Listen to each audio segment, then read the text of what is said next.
The man who was often called a clown, a pseudoscience propagationist, a highly polarized political lobbyist, an infidel, and an alleged racist, is now the King of the United Kingdom. Yes, we're talking about King Charles III, who has recently ascended the throne after the passing of his mom, Her Majesty Queen Elizabeth II.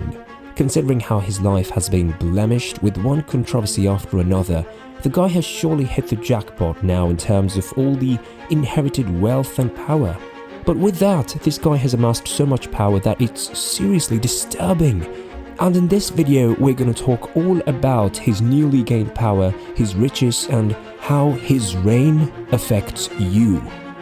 He has inherited around an estimated $42 billion worth of assets, more than 10 castles, an art collection worth tens of millions of dollars, precious jewels stolen and seized from the horrible colonial history of Elizabeth and her family, acres and acres of land ownership, and billions of personal wealth without ever having to pay a single shilling of tax. Yes, that's the glorious royal family and the head of the firm, as they like to call it, King Charles III for you. The guy whose tantrum-throwing video over a leaky pen recently surfaced.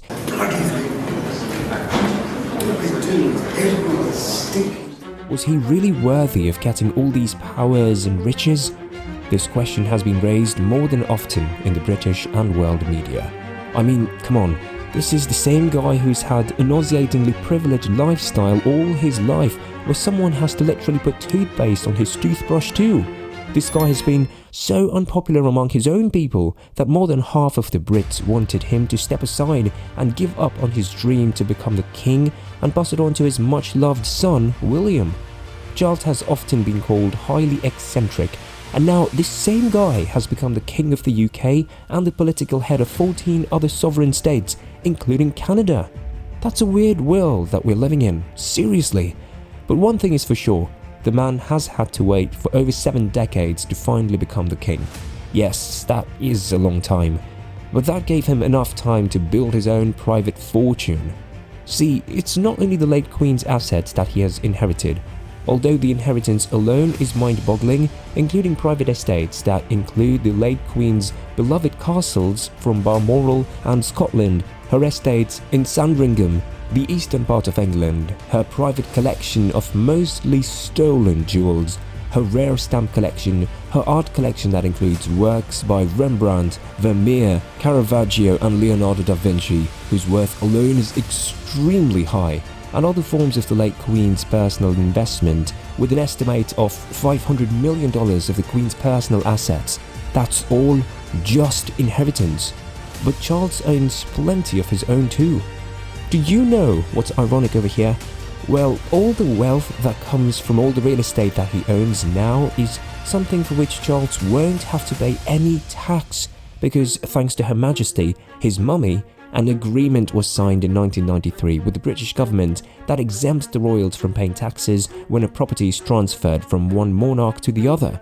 But even before becoming the king, Charles was extremely rich. He's been the Duke of Cornwall for a very long time, and the Duchy of Cornwall has served to be his gold egg-laying goose. The Duchy of Cornwall is a conglomerate with a net worth of $1.2 billion in assets. It includes the Oval Cricket Ground in London, the Highgrove residence that Charles previously inhabited, and the Isles of Scilly. Now, since Charles has ascended the throne and has to oversee $42 billion worth of assets from the late Queen, he has passed on the Duchy of Cornwall to his son, William. Apart from this, over the long period of waiting to become the king, Charles ventured into various businesses. The guy has been a huge environmentalist and an active advocate for preserving the climate, which is a good thing, of course, except that he raised several controversies here also when he actively started speaking against nanotechnology. But anyway, the man had passions for things besides his current wife, Queen Consort Camilla, with whom he cheated on his late wife, Princess Diana, and earned the title of a lifelong infidel. So, through those passions for the environment, he ventured into fostering organic farming. And now, through his charitable foundation, he's the owner of the largest organic food brand in the UK.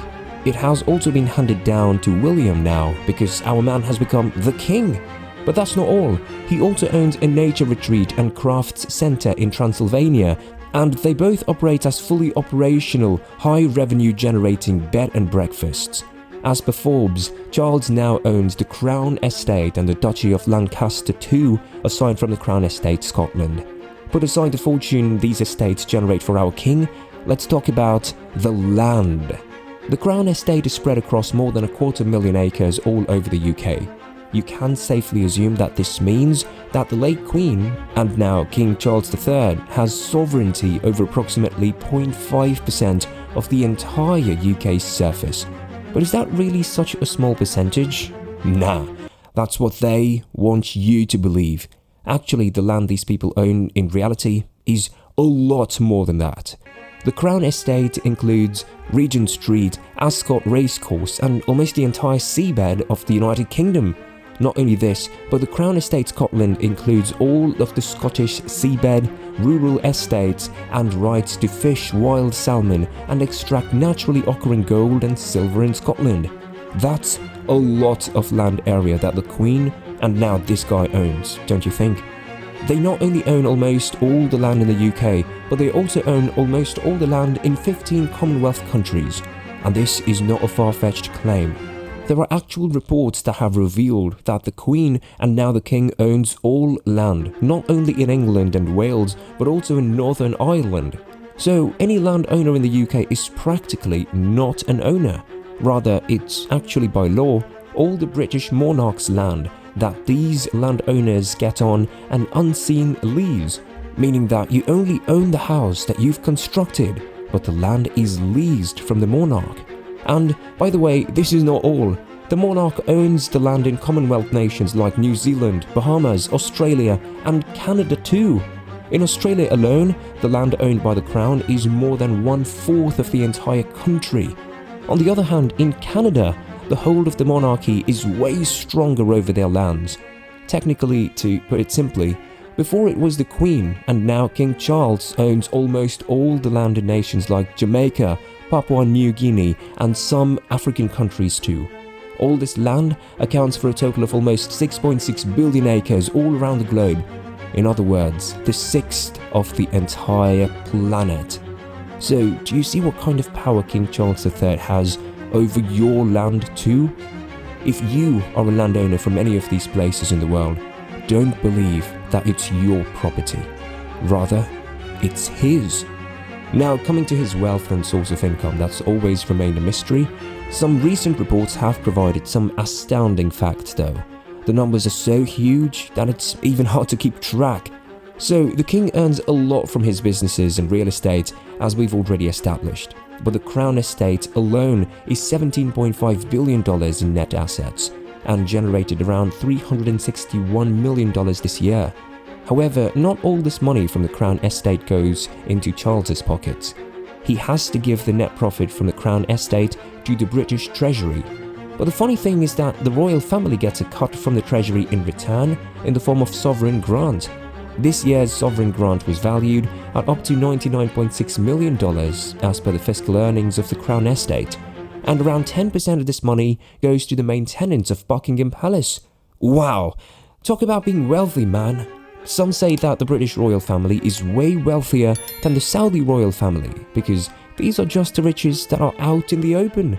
According to Forbes, all the remaining Crown's holdings, including 9 previous and current residences, all the royal collection that includes the crown jewels that are hard to be evaluated because they will never be presented in the open market, their real wealth is just still speculated and cannot be said with certainty.